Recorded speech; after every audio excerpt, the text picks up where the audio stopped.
வணக்கம் உங்கள் விவசாயி. இப்போ நிறைய பேர் கேட்டிருந்தீங்க, நீங்கள் எப்படி பூச்சி தாக்குதலை கண்ட்ரோல் பண்ணுறீங்க கொஞ்சம் சொல்லுங்கள் அப்படின்னு சொல்லிட்டு. நாங்கள் எப்படி பூச்சி தாக்குதல் கண்ட்ரோல் பண்ணுறோன்னு பார்த்தீங்கன்னா, இப்போ நம்ம பொதுவாகவே எடுத்துகிட்டோம்னு வச்சுக்கோங்களேன்.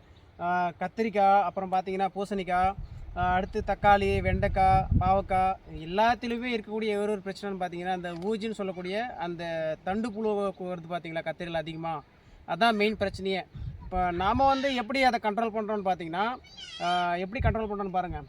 இது பாட்டில் இப்போ இந்த கையில் வச்சுருக்க பார்த்தீங்களா, இது இந்த டேப்லெட் பார்த்தீங்கன்னா இந்த ஊஜிக்காகவே இந்த தண்டுப்புழு இருக்குது பார்த்தீங்களா, அந்த பூச்சிக்காகவே வந்திருக்கிறது மாத்திரை தான். இதை நம்ம எப்படி பயன்படுத்திருக்கோம் பார்த்தீங்கன்னா, இந்த மாத்திரை அந்த டப்பாவோட சேர்த்து வாங்கும்பொழுது பார்த்தீங்கன்னா நமக்கு 150 ரூபா அந்த ரேஞ்சில் வந்துடுது. நம்ம வெறும் மாத்திரை மட்டும் தான் வாங்கியிருக்கோம், 70 ரூபான்னு வந்தது. இந்த பாட்டில் பார்த்தீங்கன்னா நமக்கு வேஸ்டேஜாக கிடைக்கக்கூடிய பாட்டில் தான். இது எடுத்துகிட்டு சைடில் இந்த மாத்திரை போகிற அளவுக்கு நம்ம அதை கட் பண்ணி உள்ளே மாத்திரையை செட் பண்ணியாச்சு. இது வரக்கூடிய அந்த மாத்திரையை உள்ளே செட் பண்ணியாச்சு. இப்போ இந்த டேப் எதுக்கு அடிச்சிருக்கோன்னு பார்த்தீங்கன்னா, தண்ணி உள்ளே இறங்காமல் இருக்கிறதுக்கு இந்த டேப் அடிச்சிருக்கோம். இந்த ஒட்டுப்புற அட்டைன்னு பார்த்தீங்கன்னு வச்சுக்கோங்களேன், இது 20 ரூபா வருது ஒரு அட்டை. இப்போ இதுவும் கட்டிருக்கிறதுக்கு என்ன காரணம்னு பார்த்தீங்கன்னா, இந்த பூச்சி கண்டிப்பாக இந்த மாத்திரையோட ஸ்மெல்லு கிட்ட வரும் பொழுது இந்த ஒட்டுப்புற அட்டையெல்லாம் ஒட்டிக்கும். இந்த இப்படி ஒட்டிக்கிறதுனால நமக்கு கண்டிப்பாக இந்த மாத்திரைக்கிட்ட பக்கம் போகாமல் இருக்கவும் இந்த இதில் ஒட்டிக்கிறதுனால எப்படியும் குறைஞ்சதே ஒரு 70% நம்ம பூச்சி தாக்குதலை கண்டிப்பாக குறைக்கலாம். நான் இப்போ இல்லை, ரொம்ப நாளாக இந்த ஐடியாவை ஃபாலோ பண்ணிட்டுருக்கேன். எனக்கு கண்டிப்பாக 100% ரிசல்ட் அப்படிங்கிறது கிடைக்குது. இந்த ரிசல்ட் அப்படிங்கிறது எனக்கு மட்டும் தெரியணும் அப்படின்றதா இல்லை, மற்றவங்களும் தெரிஞ்சுட்டு விவசாயிங்க.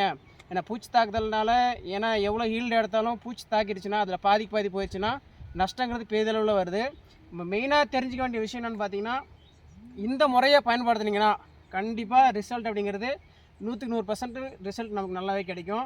பூச்சி எதுவுமே வந்தாலுமே இந்த அட்டையில் பார்த்தீங்கன்னா அந்த பூவோட ஸ்மெல் வரதுனால இந்த சின்ன சின்ன பூச்சி எல்லாமே இதில் ஒட்டிக்கும்.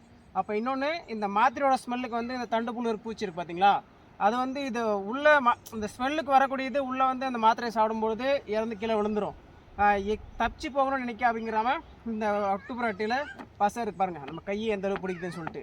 இப்போ அந்த மாதிரி ஒட்டிக்கிச்சுன்னா இது ஃபுல்லாகவே தோட்டத்தில் ஒரு ஏக்கருக்குன்னு பார்த்தீங்கன்னா இந்த மாதிரி நம்ம ஒரு 30 பீஸ் வச்சுருக்கோம். 40 கூட வைக்கலாம், ஏன்னா நம்ம அந்த அளவுக்கு வைக்கணும்னு நினச்சா. ஏக்கருக்கு இப்போ மருந்து கடையிலேயே பார்த்தீங்கன்னா 20 பீஸ் வச்சா போதும் அப்படின்ற மாதிரி சொல்லிட்டு இருக்காங்க.